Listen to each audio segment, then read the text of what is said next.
సలసలా మరిగే ఆయిల్‌లో మురుకులు వేసుకుంటుంటే చూడడానికి ఎంత చక్కగా ఉందండి. యమ్మీ యమ్మీ మురుకులండి. చల్లటి వాతావరణంలో అలా తింటుంటే ఎంత బావుంటుంది. మీరు కూడా ఇలా తినాలనిపిస్తే ఒకసారి ట్రై చేయండి. ఓకేనా మరి? హాయ్ ఫ్రెండ్స్, అందరూ ఎలా ఉన్నారు? నేను మీ అనుశ్రీని. అందరు సూపర్‌గా ఉన్నారా? మా ఇంట్లో వాళ్ళ మురుకులు చూసేద్దాం, వచ్చేసేయండి.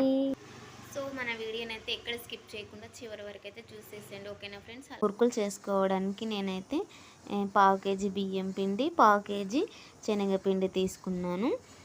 ఇందులోనే టేస్ట్కి సరిపడా సాల్ట్ వేసుకోవాలి, కాస్తంత కారం పొడి వేసుకోవాలి. నేనైతే హాఫ్ టీ స్పూన్ వేసుకున్నాను. మీకు కారం ఎక్కువ తింటే ఎక్కువ కూడా వేసుకోవచ్చు, నో ప్రాబ్లం. అందులోనే కాస్తంత పసుపు వేసుకోవాలి. వాము కూడా వేసుకోవాలి. వాము ఆరోగ్యానికి మంచిదండి, టేస్ట్ కూడా బాగుంటుంది. పిండిలో కారం, ఉప్పు, పసుపు అవన్నీ కలిసిపోయేంత వరకు ఇలా అంతా బాగా కలుపుకోవాలి. పిండిలో అయితే బాగా కలిసిపోయింది కదా, చూడండి అంతా కలిసిపోయింది. ఇప్పుడు వాటర్ని కొన్ని కొన్ని పోసుకుంటూ మనము పిండిని బాగా కలుపుకోవాలి. ఎందుకంటే వాటర్ ఎక్కువ యాడ్ చేసినాం అనుకో పిండి అనేది మెత్తగా అవుతుంది. సో మనకైతే మురుకులు కొంచెం బాగా రావండి. అందుకని కొంచెం కొంచెం వాటర్ పోసుకుంటూ ఇలా అయితే కొంచెం నార్మల్గా పిండిని అయితే మంచిగా కలుపుకోవాలి. నేనైతే మొత్తానికి పిండిని అయితే ఇలా కలిపి ఉంచాను. ఓకేనండి, కాసేపు ఈ పిండిని అయితే పక్కన పెట్టి ఇప్పుడు మనం ఆయిల్ అయితే వేడి చేసేసుకుందాం. సారీ అండి, నేను ఈ మంచి నువ్వులు పిండి కలుపుకునేటప్పుడే వేసుకోవాలి, నేను అప్పుడు మర్చిపోయాను.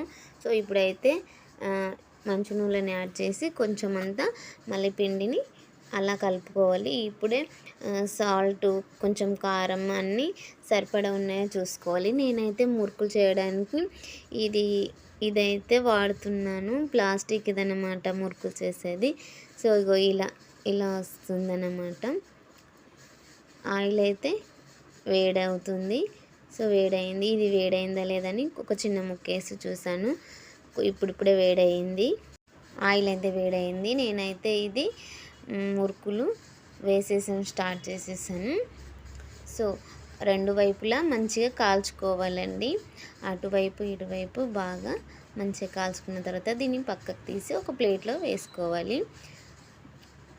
ఇదిగో చూసారండి, మురుకులు ఇలా అన్నీ ఇలాగే వేసుకోవాలి. ఒకటి తర్వాత ఒకటి వేసుకొని ఇలా మంచిగా అయితే నీట్గా కాల్చుకోవాలి. చూసారండి, వేడిగా మురుకులు కరకరలాడుతూ సూపర్ టేస్ట్గా చూడ్డానికే చాలా బాగా అనిపిస్తుందండి. సో కాలుతుందండి, వేడిగా ఉంది కదా, ఇప్పుడే తీసాను. సో పర్ఫెక్ట్గా ఉందండి, ఉప్పు కారం అన్నీ అయితే సూపర్. అన్ని టేస్ట్ చాలా బాగున్నాయండి. చూడండి మురుకులు, ఇగో నేను అది పావు కేజీ ఇది పావు కేజీ తీసుకున్నాను కదండి.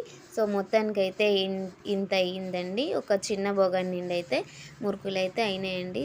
సూపర్గా అంటే సూపర్ టేస్ట్గా వచ్చాయండి. అలాగే మన ఛానల్ అందరూ సపోర్ట్ చేయండి. ఓకేనా ఫ్రెండ్స్?